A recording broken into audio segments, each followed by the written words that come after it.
Okay. સો last time બેટા આપણા લેક્ચરની અંદર આપણે ચેપ્ટર નંબર 2 સંબંધ અને વિધેયમાં એક્સરસાઇઝ 2.2 આપણી કમ્પ્લીટ થઈ ગઈ હતી. સો આજે આપણે 2.3 શરૂઆત કરવાની છે. પરંતુ આપણે 2.3ની એક્સરસાઇઝની શરૂઆત કરીએ એના પહેલા આપણે સૌથી પહેલા તો એ સમજવું જરૂરી છે કે આપેલો જે આપણે સંબંધ શોધતા હતા બધા અલગ અલગ, એ સંબંધ જે છે વિધેય છે કે નહીં એ આપણને સૌથી પહેલા ખબર પડવી જોઈએ. તો એને આપણે કોઈ એક એક્ઝામ્પલ દ્વારા સમજીએ તો એ થોડું વધારે ખ્યાલ પડશે આપણને. તો સપોઝ કે અહીંયા ચલો કંઈક આપણે ઓલું ગ્રાફ દ્વારા જે આપણે સમજતા હતા એ થોડું સમજીએ, થોડું વધારે ઇઝી રહેશે બધા માટે સમજવું.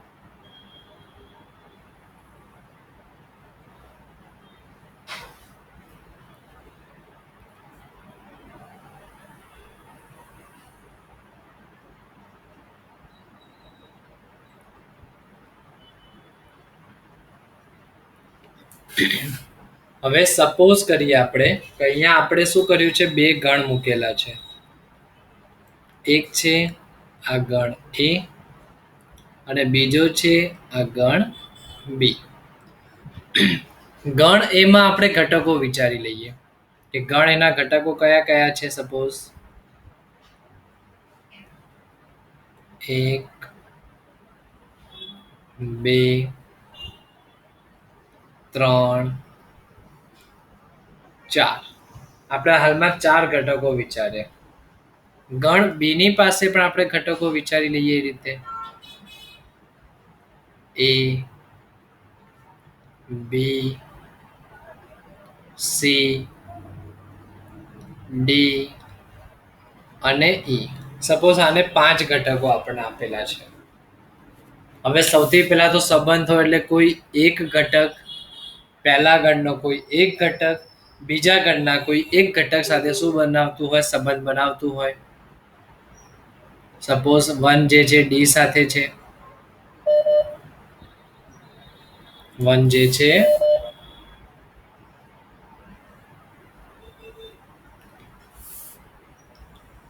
છે ડી સાથે સંબંધ બનાવે છે. પછી 2 જે છે સપોઝ એ સાથે બનાવે છે.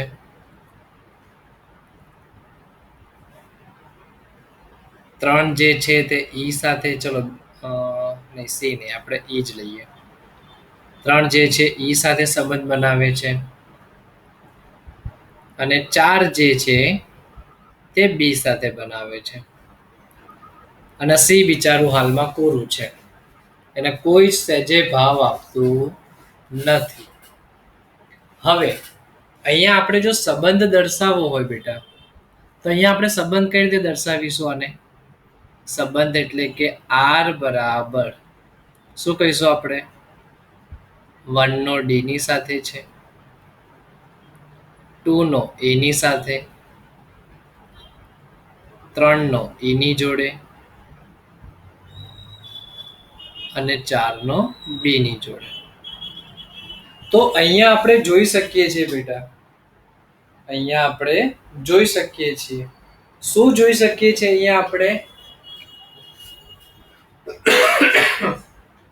કે ગણ એ નો પ્રત્યેક ઘટક એક ગણ બી ના પ્રત્યેક ઘટક સાથે અનન્ય પ્રતિબિંબ ધરાવે છે. જેમ કે 1 નો ખાલી એક અને એક માત્ર ડી સાથે જ સંબંધ છે, 2 નો એની સાથે છે, 3 નો ઈની સાથે, 4 નો બી સાથે. તો પહેલા ગણનો ઘટક બીજા ગણના ઘટક સાથે અનન્ય પ્રતિબિંબ ધરાવતું હોય તો આ પ્રકારનો જે તમને સંબંધ આપેલો છે તે વિધેય કહેવાય. તો શું છે? તે વિધેય કહેવાય. બરોબર. તો આના માટે શું આવશે? આ જે આપેલ સંબંધ છે અહીં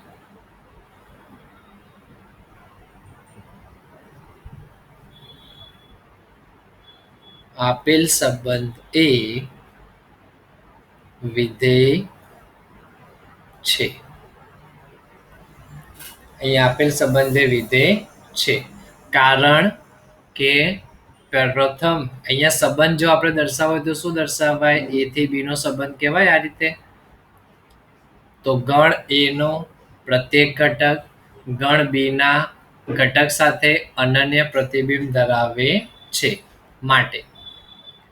પરંતુ હવે આની અંદર આપણે થોડોક ચેન્જીસ કરી દઈએ. હવે આની અંદર આપણે થોડોક ચેન્જીસ કરીએ. હવે થોડોક ચેન્જીસ ચલો આપણે દર્શાવીએ થોડું અલગ અલગ રીતે. ચલો આ પહેલું,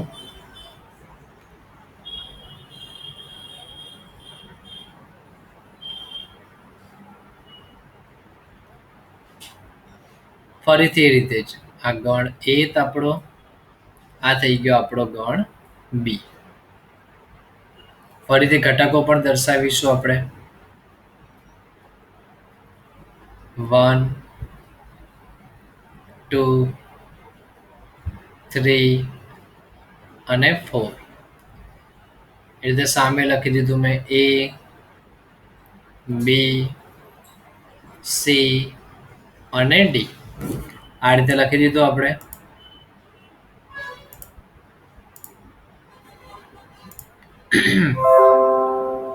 હવે આનો જો આવી રીતે સંબંધ દર્શાવું છું. સૌથી પહેલા તો ગઈ વખતે સી એકલો રહી ગયો હતો, તો ચલો આ વખતે સી થી શરૂઆત કરીએ આપણે.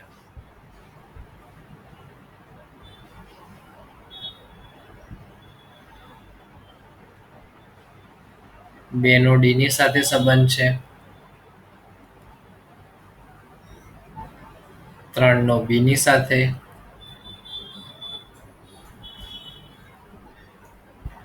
અને 4 નો એ ની સાથે. જો આવું જ હોત ને છેક સુધી તો બરોબર છે. તો આપણે એવું કહી દે કે આપેલો સંબંધ એ વિધેય છે, પરંતુ હવે છે ને મને થોડુંક કંઈક પરિવર્તન કરવાની ઈચ્છા થઈ ગઈ.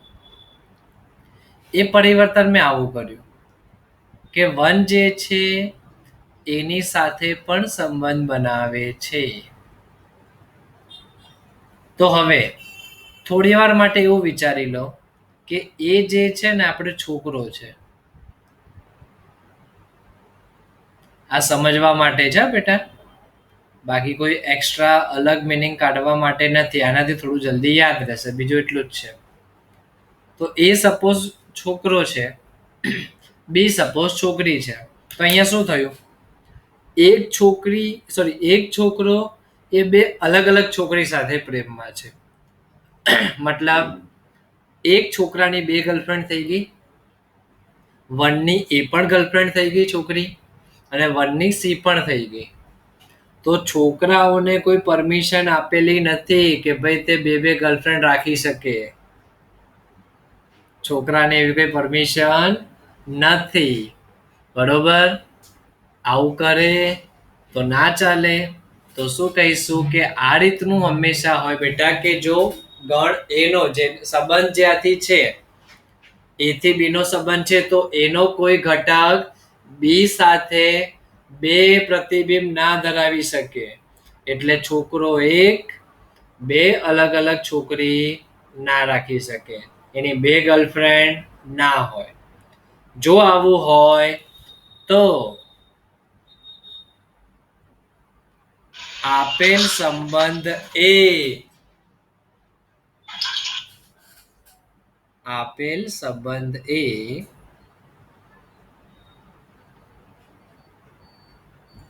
વિધેય નથી.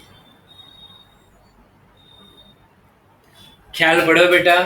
આટલે સુધી સૌથી પહેલા કોઈને કોઈ ડાઉટ?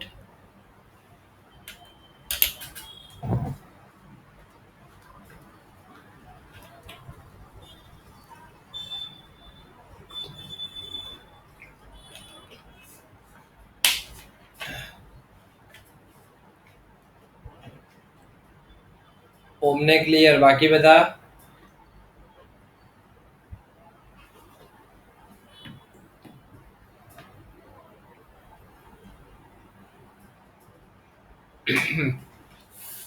Okay, clear.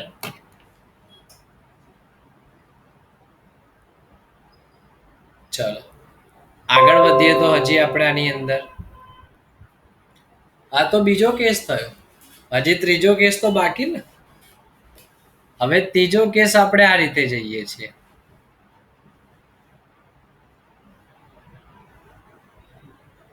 આ આપણે લઈ લીધું ફર્સ્ટ ફરીથી એક, અને આ થઈ ગયું ફરીથી ગણ બી. ફરીથી રીતે આ ગણ એ, આ ગણ બી. ફરીથી આપણે ઘટકો લઈ લઈએ આની અંદર. એક, બે, ત્રણ. સામે લઈ લીધું એ જ તે એ, બી, સી. હવે ફરીથી આની અંદર એક એક તો પેલા બનાવી દઈશું આપણે.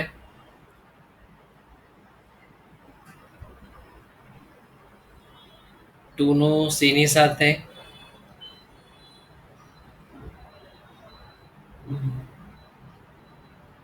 વન નું ડી ની સાથે,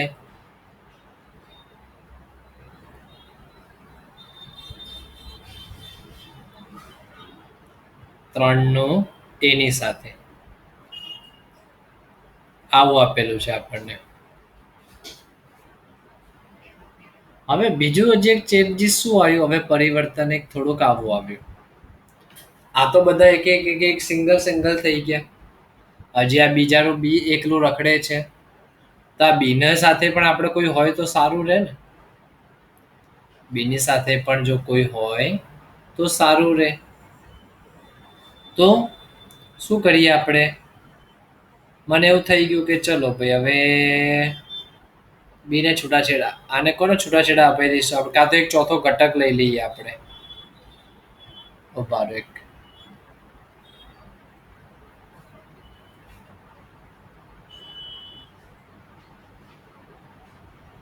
અહીંયા આપણે ચોથો ઘટક એક લઈ લીધો 4 તરીકે. તો જો આના આગળના કેસમાં આપણે શું કર્યું હતું, એક છોકરો એની 2 ગર્લફ્રેન્ડ. હવે આપણે ઊંધું બનાવવાનું છે. 2 છોકરા એની એક જ ગર્લફ્રેન્ડ. છોકરા 2 પણ એની ગર્લફ્રેન્ડ 1. તો ચલો હવે આની અંદર હું બનાવું છું આ રીતે. તો જો સપોઝ કે 1 નો જવાબ પણ ડી આવ્યો હતો, 4 નો જવાબ પણ ડી આવે છે આ રીતે. તો હવે અહીંયા આપણને શું થઈ ગયું, આમાં શું દેખાય છે બેટા? તો આમાં કેવું વિચારવાનું કે સપોઝ આપણે કોલેજ લાઈફમાં હોઈએ, કાં તો સ્કૂલની અંદર તો અત્યારે ચલો જતા નથી, પણ કોલેજ લાઈફમાં આપણે વિચારીએ, પિક્ચરોમાં પણ આપણે જોતા હોઈશું કે ઘણા બધા છોકરાને કોલેજની કે સ્કૂલની એક જ છોકરી ગમતી હોય. એટલે ઘણા બધા છોકરાઓની પસંદ એક છોકરી હોઈ શકે. મતલબ 2 છોકરાઓ એક જ છોકરીને પસંદ કરતા હોઈ શકે, એક પછી 10 છોકરા હોય તો એ ચાલે. 10 છોકરાઓ એક જ છોકરીને પસંદ કરી શકે. મળવાની નથી એ બધાને ખબર છે, મળવાની નથી એ બધાને ખબર છે, બટ પસંદ તો કરી જ શકે ને. ઊંધી ડાયરેક્શનમાં વિચારો તો હજી આને, કે છોકરીને પરમિશન છે ભાઈ જેટલા બોયફ્રેન્ડ રાખવા હોય એટલા, પરંતુ છોકરાને કોઈ પરમિશન છે નહીં. બરોબર? જો આ રીતનું હોય તો આપેલ સંબંધે વિધેય છે. તો આપેલ સંબંધ એ વિધેય છે. આ વિધેય હોય કે ના હોય એના માટેની એક બેઝિક બેટા સમજણ થઈ. આટલી વસ્તુ ક્લિયર? સૌથી પહેલું એક એક હોય, એક ઘટક એક જોડે, મતલબ એક છોકરો એક જ ગર્લફ્રેન્ડના લિંક હોય બધા, એક છોકરો એક ગર્લફ્રેન્ડ. બીજો છોકરો બીજી ગર્લફ્રેન્ડ, ત્રીજો છોકરો ત્રીજી ગર્લફ્રેન્ડ, કોઈ વાંધો નથી. દુનિયા સારી રીતે ચાલે છે તો એ સંબંધને આપણે વિધેય કહી દઈશું. બીજું, પણ જો એક છોકરો 2, 3, 4, 5 ગર્લફ્રેન્ડ લઈને ફરતો હોય, એટલે એક કરતા વધારે ગર્લફ્રેન્ડને લઈને ફરતો હોય, તો એ પ્રકારનો સંબંધ એ વિધેય છે નહીં. ત્રીજી કન્ડિશન, ઘણા બધા છોકરાઓ એક જ છોકરીને પસંદ કરતા હોઈ શકે, અથવા ઊંધી ડાયરેક્શનમાં વિચારીએ તો છોકરી ઘણા બધા બોયફ્રેન્ડ રાખી શકે, એ ચાલે. જો આવું હોય તો એ વિધેય છે, બાકી આ ઉપરના કેસમાં વિધેય નથી. આટલું આ રીતે સારી રીતે યાદ રહેશે બેટા. એટલા માટે ગ્રાફથી એટલા માટે સમજાવ્યું કે આ થોડું માઇન્ડમાં વધારે ખ્યાલ પડે. આમાં કોઈ ડાઉટ કોઈને પણ સહેજ પણ?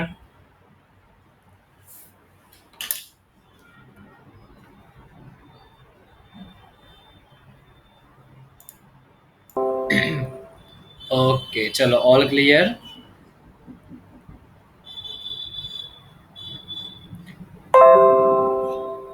ચલો, તો પણ એવું હોય તો બેટા એક વખત આપણે છે ને મેથ્સના એક્ઝામ્પલ દ્વારા પણ સમજી લઈએ એક વખત. આ કે જો આ બંને વચ્ચેનો સેકન્ડ અને થર્ડ કેસ વચ્ચેનો આપણે ડિફરન્સ સમજી લઈએ. કે સપોઝ કે આપણે લઈએ છીએ કોઈ એક સમીકરણ લઈએ, આપણને આપેલું છે સપોઝ fx. fx બરાબર આપણને શું આપેલું છે?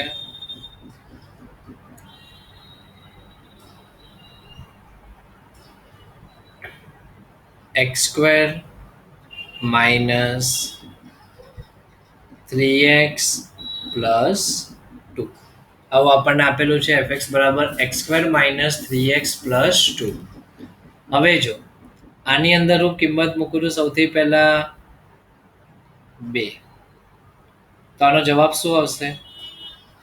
સૌથી પહેલા અહીંયા 2 નો વર્ગ -3 જોડે 2 + 2 શું આવશે? 4 - 6 + 2. 4 - 6 એટલે -2, -2 + 2 એટલે 0. f(2) બરાબર 0 આવ્યું. હવે સપોઝ મેં f(1) મૂક્યું હોત,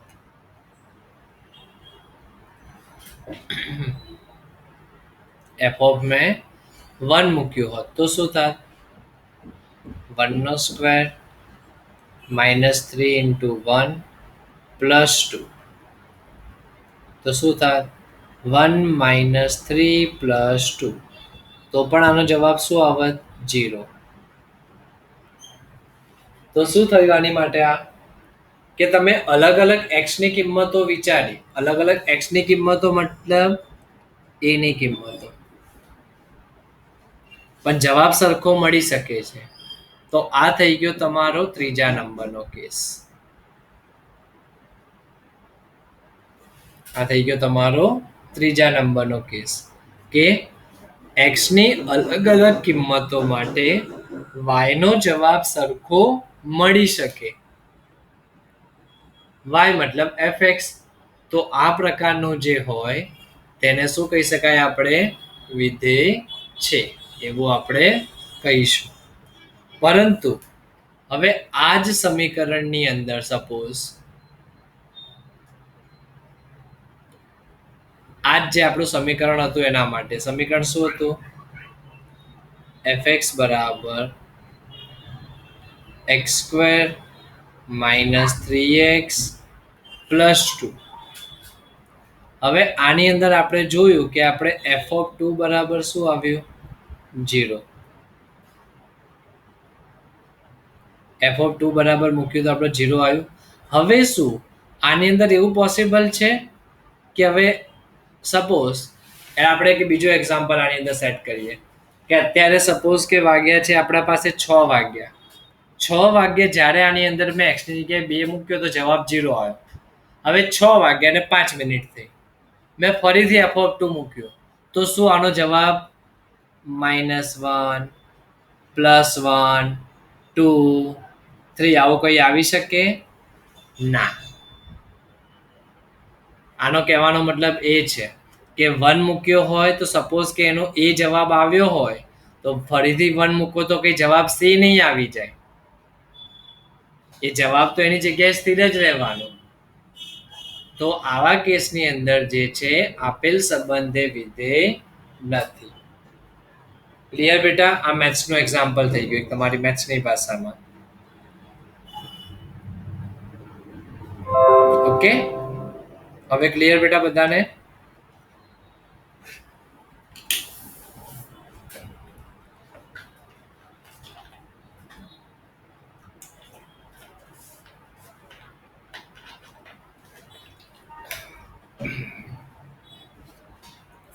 ચલો, તો આ રીતનું બેટા છે આપણી એક્સરસાઇઝ 2.3. એના થોડાક સમ જોઈ લઈએ આપણે.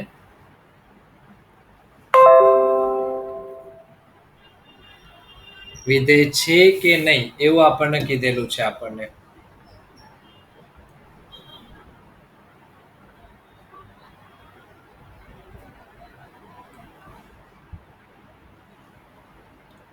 ચલો, સ્વાધ્યાય 2.3.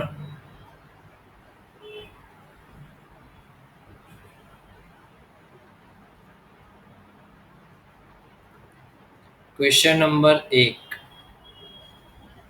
શું કીધેલું છે આપણે ક્વેશ્ચન નંબર 1 માં?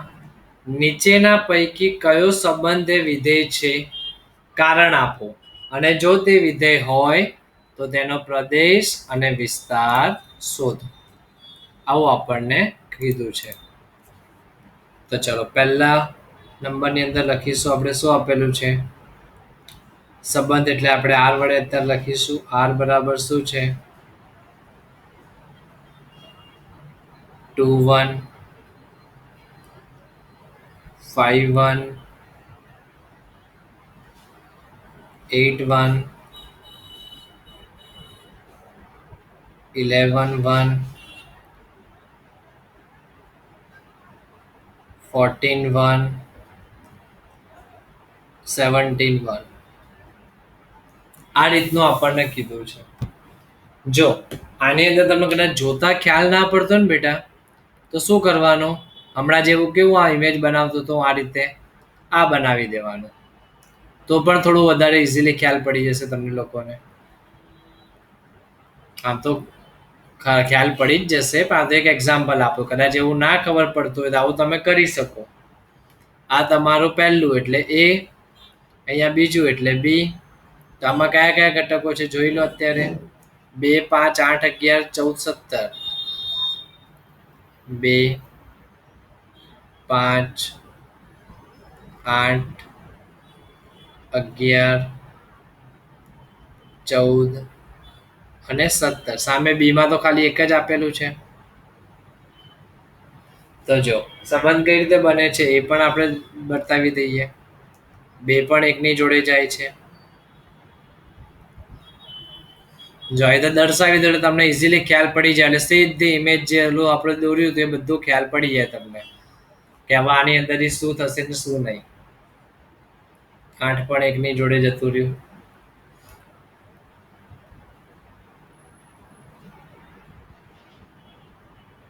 છે બધા એકની ઉપર તૂટી પડે.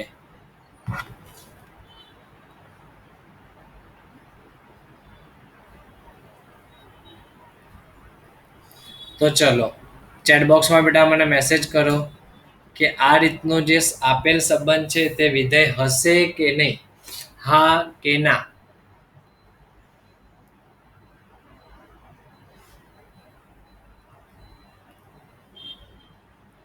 હા,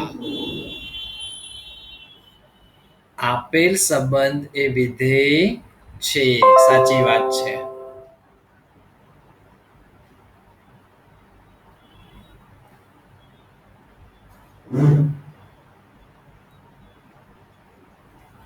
આપેલ સંબંધ એ વિધેય છે. કેમ આપેલ સંબંધ એ વિધેય છે એવું તમે કહી શકો? કારણ કે ઘણા બધા છોકરાઓ એક છોકરીને પસંદ કરી શકે. દેખાઈ આવે છે આપણને. તો ચલો હવે પ્રદેશ અને વિસ્તાર. પ્રદેશ એટલે જે તમારો પહેલો ઘટક છે તે 2 5 8 11 14 અને 17. વિસ્તાર.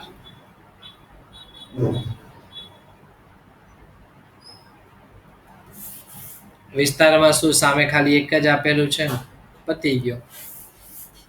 ક્લિયર બેટા? આની અંદર આમાં કોઈ ડાઉટ કોઈને?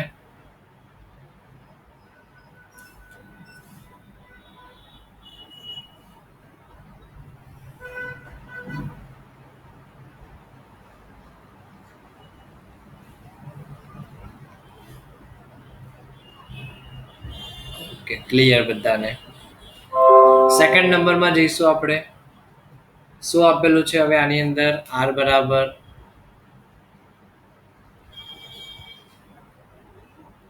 2 1 4 2 2 1 4 2 6 3 8 4 6 3 8 4 10 5 12 6 10 5 12 6 14 7. થઈ ગયું આટલું ક્લિયર?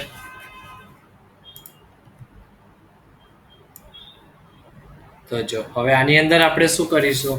હવે આમાં તો આપણને પહેલેથી જ દેખાય છે બેટા. જો 2 1 4 2 6 3 8 4 10 5 12 6 7 14 7 છે. એકબીજાના ડબલ જ છે, મતલબ અલગ અલગ જ છે બધું. તો આપણે ડાયરેક્ટ જ લખી શકીએ કે હા, આપેલ સંબંધ એ વિધેય છે. હવે આપેલ સંબંધે જો વિધેય હોય, વિધેય છે, માટે પ્રદેશ અને વિસ્તાર લખવાનો આપણે. કારણ કે હોય તો જ લખવાનું હોય. પ્રદેશ એટલે પહેલો ઘટક તો 2 4 6 8 10 12 અને 14. વિસ્તાર 1 2 3 4 5 6 7, જે બીજો ઘટક હતો તે.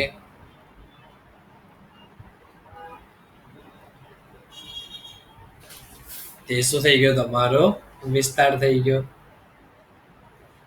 ચલો ત્રીજો નંબર. ત્રીજા નંબરમાં આપણને શું કીધેલું છે? r બરાબર 1 3 1 5 1 3 1 5 પછી 2 5. આવું આપણને કહી દીધું છે. તો જો હવે આવામાં આપણે જો જોઈએ છીએ તો આપણને શું દેખાય છે? હવે આવું જયારે સરખું આપેલું એટલે આપણે શું કરવાના? બનાવી દેવાનું. પણ બનાવતા કેટલી વાર લાગે? સહેજે નહીં.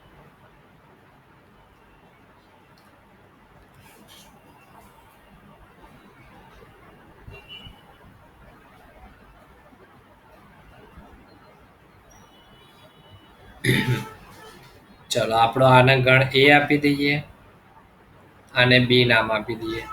એમાં શું છે? 1 અને 2 છે કીધું છે આપણને. 1 અને 2. સામે શું છે? 3 અને 5. ચલો સંબંધ બનાવીએ આની અંદર. 1 નું 3 ની જોડે છે,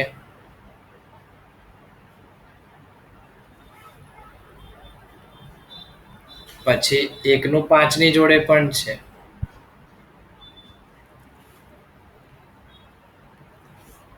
2 નું 5 ની જોડે છે. તો જો સૌથી પહેલા તો આપણને આ જ દેખાઈ ગયું. 1 નું 3 ની સાથે પણ છે, 1 નું 5 ની સાથે પણ છે. મતલબ એક છોકરાની 2 ગર્લફ્રેન્ડ આવી ગઈ. તો માટે આપેલ સંબંધ એ વિધેય નથી. પછી તો આગળ કઈ શોધવાનું આવે જ નહીં.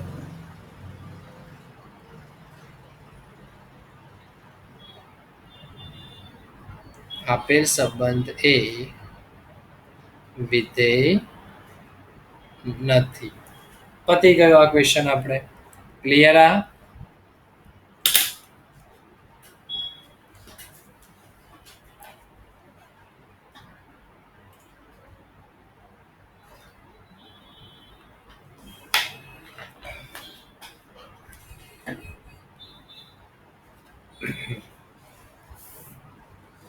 ચલો એના પછી જઈશું બેટા આપણે પેલા ક્વેશ્ચન નંબર 3 તરફ. સીધો કિંમતો મૂકવા વાળો છે.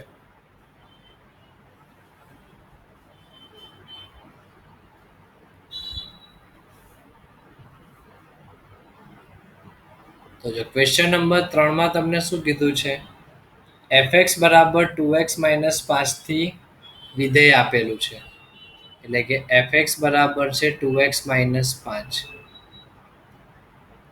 તો f ઓફ 0, f ઓફ 7 ને f ઓફ માઇનસ 3 શોધવાનું, એટલે વારાફરતી ખાલી તમારી કિંમતો બદલવાની છે બેટા. સૌથી પહેલા x ની જગ્યાએ 0 મૂકવાનું છે, તો f ઓફ 0, તો ચલો આની અંદર મૂકો 2 into 0 minus 5, તો 0 minus 5 એટલે કે -5. પછી f of 7, x ની જગ્યાએ 7 મૂકો 2 into 7 minus 5, 7 દુ 14 minus 5, 14 minus 5 એટલે કેટલા થાય, 9 થઈ જશે. પછી છે x ની જગ્યાએ -3 મૂકવાનું, f of -3 એટલે 2 જોડે -3 -5, 3 દુ 6 એટલે -6 -5, 6 અને 5 11, પણ -11 થઈ જશે, પતી ગયું. ખબર પડી બેટા સમની અંદર?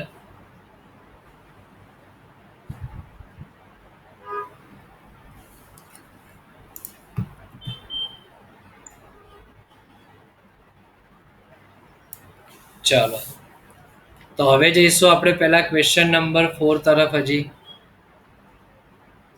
એ પણ આ રીતનો ઇઝી સમ આપેલું છે. તમને પહેલેથી એક સમીકરણ કહી દીધું છે, ટી ઓફ સી બરાબર 9c/5 પ્લસ 32. અહીંયા સી એ શું છે, સેલ્સિયસમાં તાપમાન છે. સી બરાબર શું છે, સેલ્સિયસનું તાપમાન.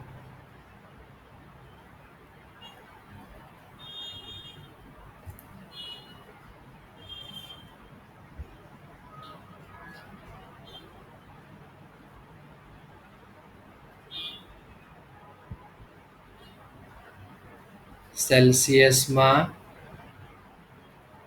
તાપમાન. અને ટી બરાબર શું કીધું છે આપણને, ફેરનહીટમાં તાપમાન કીધું છે. ટી ઓફ સી એટલે ટી જ.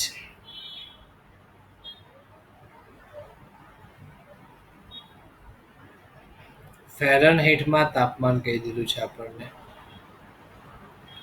તો સૌથી પહેલા તો તમને શું કીધેલું છે આની અંદર, ટી ઓફ 0 શોધો. ટી ઓફ 0 તો મતલબ શું શોધવાનું છે, ટી ઓફ 0 નો મતલબ સી ની જગ્યાએ 0 મૂકી દો, તો 9 into 0 upon 5 plus 32.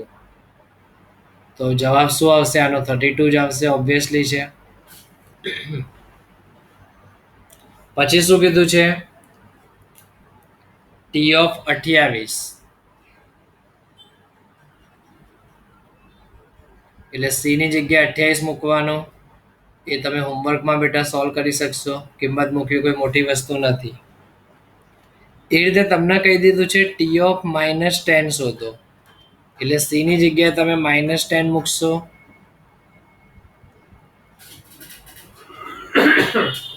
એ પણ તમે હોમવર્કમાં બેટા સોલ્વ કરી શકશો. પછી તમને શું કીધું છે, જો ટી ઓફ સી બરાબર 212 હોય, હવે એક તમને આવું આપેલું છે, ટી ઓફ સી બરાબર જો 212 હોય તો સી શોધો. તો કશું નહીં, ટી ઓફ સી ની સમીકરણ શું હતું, આજ 9c/5 પ્લસ 32 બરાબર 212. હવે આમાંથી સી ની કિંમત શોધવાની છે, તો 9c/5 as it is, 212 plus 32 જો સામે જાય તો -32 થઈ જશે. તો 9c/5 બરાબર 212 માંથી 32 જાય તો કેટલા વધે? 2 માંથી 2 જાય એટલે 0, 21 માંથી 3 જાય એટલે 18, એટલે 180. તો c બરાબર શું થઈ જશે? 180 જોડે ગુણાકારમાં જશે 5, પણ છેદમાં કોણ આવી જશે? સામે 9 આવી જશે. તો 9 થી ઉડાડો અને 9 દુ 18. તો અહીંથી આપણને c બરાબર શું મળી જશે? 5 દુ 10 એટલે 20 ગુણ્યા 5 એટલે c બરાબર 100. આવડે બેટા? આ રીતનો સમ પૂછાય તો આવડે. અને જે હોમવર્કમાં કીધું છે એ પણ થઈ જશે. તો આ પ્રમાણે તો આજે જે પણ મેથડ આપણે શીખ્યા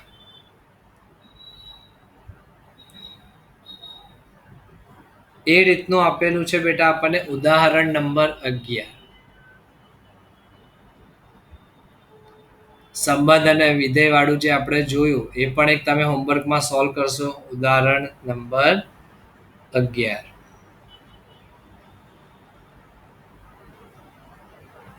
એ આજે જે આપણે સમજાવ્યું એના જેવું જ છે, એટલે કોઈ નવું નથી બેટા.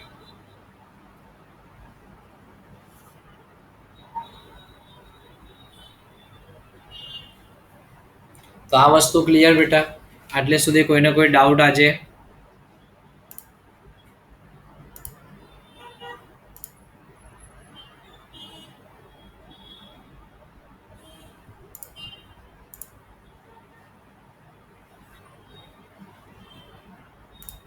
ઓકે, ક્લિયર બધાને?